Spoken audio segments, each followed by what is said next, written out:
நிகழும் மங்களகரமான குரோதி ஆண்டு ஜூன் மாதம் 15ஆம் தேதி சனிக்கிழமை அன்று உத்திரம் நட்சத்திரத்தில் நவமி திதியில் வரியான் நாமயோகத்தில் பாலவம் கரணத்தினில் மகத்தான ஆனி மாதம் பிறக்கிறது.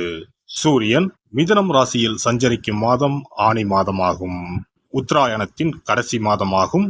ஆன்மீக சிறப்புகள் கொண்ட மாதம் இதுவாகும்.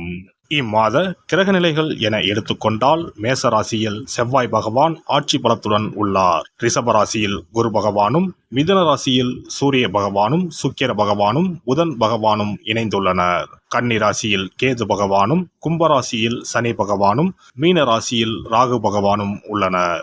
இம்மாத கிரக பெயர்ச்சி என பார்த்தால் ஆனி மாதம் 15ஆம் தேதி மிதுன ராசியில் ஆட்சி பலம் பெற்ற புதன் பகவான் கடகராசிக்கு பயிற்சியாகிறார். ஆனி மாதம் 16ஆம் தேதி சனி பகவான் வக்கர பயிற்சி அடைகின்றார். ஆனி மாதம் 23ஆம் தேதி சுக்கிர பகவான் கடகராசிக்கும், ஆனி மாதம் 28ஆம் தேதி செவ்வாய் பகவான் மேசராசியில் இருந்து ரிஷபராசிக்கும் பயிற்சி அடைகின்றனர்.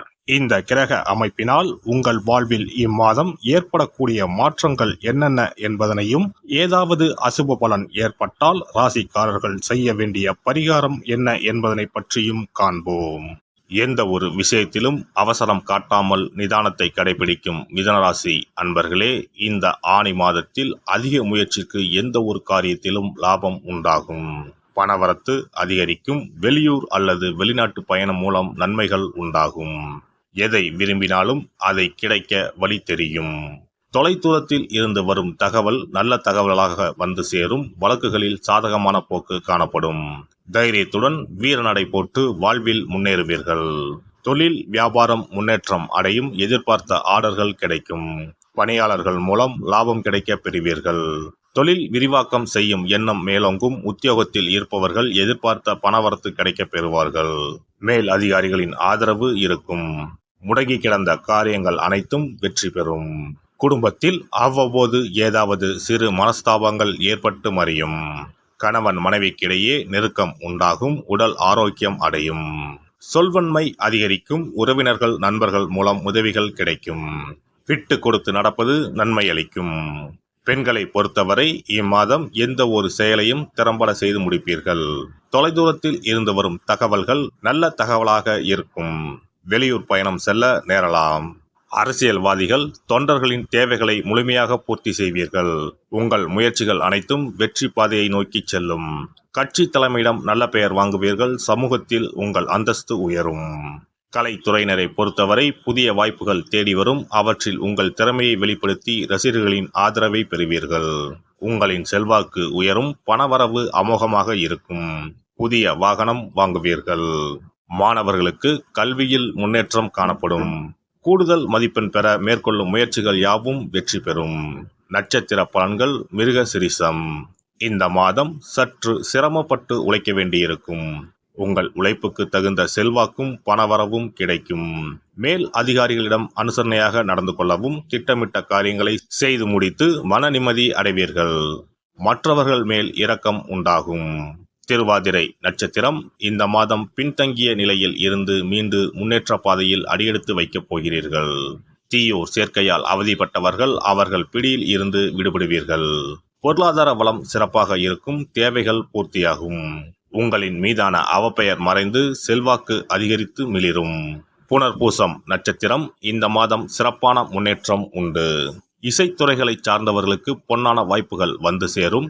வேலை நிமித்தமாக அடிக்கடி வெளியூருக்கும் வெளிநாட்டிற்கும் செல்ல வேண்டி வரும்.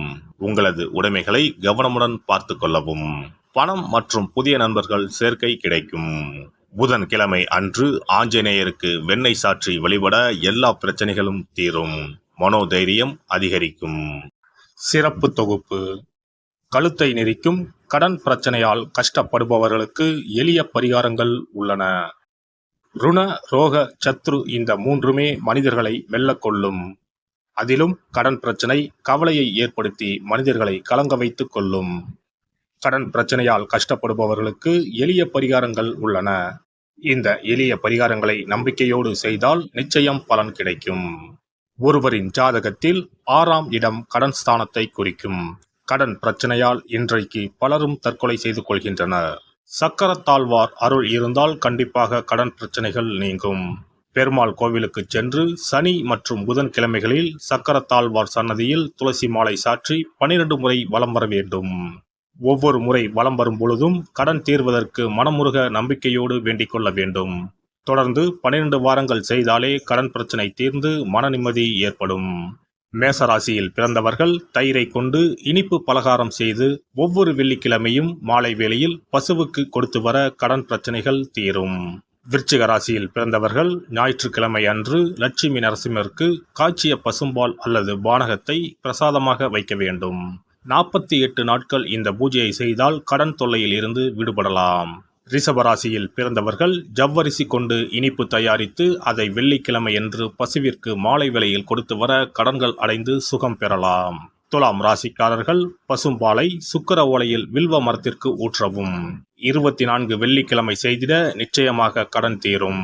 வெள்ளிக்கிழமையில் அரச மரத்தடி விநாயகருக்கு அகலில் 11 தீபமும் 11 முறை வலம் வந்தும் வழிபட்டால் கடன் தீரும். மிதுன ராசிக்காரர்கள் தினசரி சிறிது தயிர் சேர்த்து குளித்து வரவும். கடன்கள் நீங்கும். மாலை வேளையில் சூரிய தரிசனம் அஸ்தமனத்துக்கு முன் செய்து வரவும். கன்னி ராசிக்காரர்கள் சனிக்கிழமைகளில் உளுந்து வடை தானம் செய்யவும். அதை நீங்கள் உண்ணக்கூடாது. மேலும் துளசிக்கு தினசரி நீர் வார்த்து ஒரு மண் அகலில் நல்லெண்ணெய் விளக்கேற்றி வைக்க ருண நிவாரணம் பெறலாம். கடகராசிக்காரர்கள் ஒவ்வொரு ஞாயிறும் சிறிது வெள்ளக்கட்டியை ஓடும் நீரில் விழவும். கடன்கள் வெள்ளம் போல கரைந்துவிடும். சிம்ம ராசியில் பிறந்தவர்கள் ஒவ்வொரு சனிக்கிழமையும் அரச மரத்தடியில் மண் அகலில் நல்லெண்ணெய் ஊற்றி கருப்பு திரி கொண்டு 8 விளக்குகள் ஏற்றி வர கடன்கள் அழிய வழி பிறக்கும். மகர ராசிக்காரர்கள் சனிக்கிழமைகளில் எள்ளுருண்டை செய்து பலருக்கு தானமாய் கொடுத்து வர கடன் தொல்லைகள் நீங்கும். கும்பராசிக்காரர்கள் வியாழன் மாலை 6 மணிக்கு குங்குமப்பூ சேர்த்த பாதாம் கீர் செய்து மகா விஷ்ணுவுக்கு நிவேதனம் செய்து முதலில் தான் அறிந்துவிட்டு பின்பு மற்றவருக்கும் தானமாய் கொடுத்து வர கடன்கள் மலமளவென அடைபடும். தனுசு ராசிக்காரர்கள் செவ்வாய்க்கிழமைகளில் ஆலய பணிகளுக்கு செங்கல்கள் முடிந்த அளவு வாங்கி கொடுக்க கடன்கள் அடைந்து நிம்மதி பெறலாம். மீன ராசிக்காரர்கள் செவ்வாய்க்கிழமை அன்று மதியமோ இரவோ நோயாளிகளுக்கு சப்பாத்தியை தானமாக கொடுத்து வர கடன்கள் வேகமாக அடைய ஆரம்பிக்கும். குறைந்தது 9 சப்பாத்திகள் கொடுப்பது நல்லது. செவ்வாய் பகவானை மனதார நினைத்துக் கொள்வது நலம் தரும். பௌர்ணமி நாளில் குலதெய்வத்திற்கு படையலிட்டு வழிபடுவது சிறப்பு. குலதெய்வ படம் இல்லாதவர்களும் குலதெய்வம் பற்றி தெரியாதவர்களும் 5 முக குத்து விளக்கை பூஜை அறையில் ஏற்றி வைத்து படையல் போட்டு கற்பூர ஆரத்தி காட்டி கடன் பிரச்சனை நீங்க மனதார வேண்டிக் கொள்ளலாம். இவ்வாறாக 9 பௌர்ணமிகள் விடாமல் இந்த பரிகாரம் செய்ய கடன் தொல்லைகள் எளிதாக தீர்ந்துவிடும். கடன் தீர்வதற்கான வழிகளும் கிடைக்கும். இந்த பரிகாரத்தை அனைத்து ராசிக்காரர்களும் செய்யலாம். எல்லாம் வல்ல இறையருளால் நீங்களும் உங்கள் அன்பு குடும்பமும் உடல் நலம், நீலாயுள், நிறை செல்வம், உயர் புகழ், மெய்ஞானம் ஓங்கி வாழ்க வளமுடன். இந்த வீடியோ பதிவு உங்களுக்கு பிடித்திருந்தால் லைக் பண்ணுங்க, கமெண்ட் பண்ணுங்க, ஷேர் பண்ணுங்க. மறக்காம சப்ஸ்கிரைப் பண்ணுங்க. பக்கத்துல இருக்கிற பெல் பட்டனை கிளிக் பண்ணுங்க. நன்றி, வணக்கம். ஓம் நமச்சிவாய. சிவாய நம.